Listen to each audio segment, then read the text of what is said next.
Syekh Siti Jenar bahwa ilmu spiritual harus diajarkan kepada semua orang, karena justru dengan membuka tabir itulah orang akan mengetahui hakikat kehidupan dan rahasia hidupnya. Menurut Syekh Siti Jenar, keberadaan zat hanya ada beserta kemantapan hati dalam merengkuh Tuhan. Dalam diri tidak ada apa-apa kecuali menjadikan manunggal sebagai niat dan yang mewarnai segala hal yang berhubungan dengan asma, sifat, dan af'al pribadi. Syekh Siti Jenar mengungkapkan bahwa kemanunggalan tidak akan berhasil jika hanya mengandalkan perangkat syariat dan tarekat, apalagi sekedar syariat lahiriah. Kemanunggalan akan berhasil seiring dengan tekad hati dan keseluruhan pribadi dalam merengkuh Allah, sebagaimana roh Allah pada awalnya ditiupkan atas setiap pribadi manusia.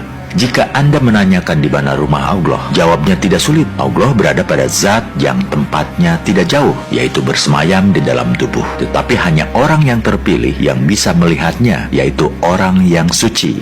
Pandangan Syekh Siti Jenar, adanya kehidupan itu karena pribadi. Demikian juga dengan keinginan hidup itu pun ditetapkan oleh diri sendiri. Tidak mengenal roh yang melestarikan kehidupan, tidak ikut merasakan sakit ataupun lelah, suka duka pun musnah karena tidak diinginkan oleh hidup. Dengan demikian, hidupnya kehidupan itu berdiri sendiri. Hal ini menunjukkan adanya kebebasan manusia dalam menentukan jalan hidup. Manusia merdeka adalah manusia yang terbebas dari belenggu kultural maupun belenggu struktural. Dalam hidup ini tidak boleh ada sikap saling menguasai antar manusia, bahkan antar manusia dengan Tuhan pun.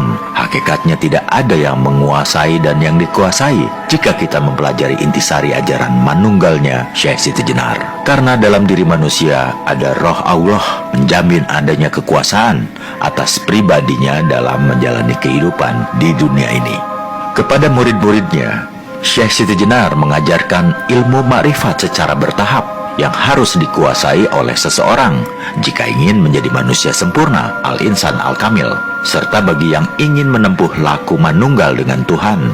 Pertama-tama, Syekh Siti Jenar mengajarkan tentang asal-usul manusia, ngelmu sangkan paran.